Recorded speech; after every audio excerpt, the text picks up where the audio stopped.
நதியிலே விழுந்த இலையென உனது பயணங்கள் தொடர்ந்து போகட்டும். அலைவரும் அடுத்த திருப்பத்தில் உனது கரை எதிரிலே தோன்றிடும்.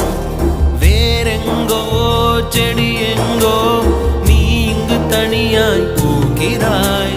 வழி தவறி வீட்டில் வந்த பறவையை போலவே பார்க்கிறாய். நீ கடவுள் எழுதி வைத்த மண்ணில் வந்த ஒரு கவிதையடா.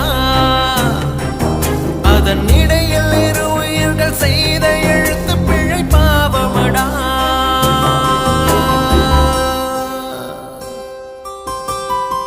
ஆராரோ பாட இங்கு தாயும் இல்லை.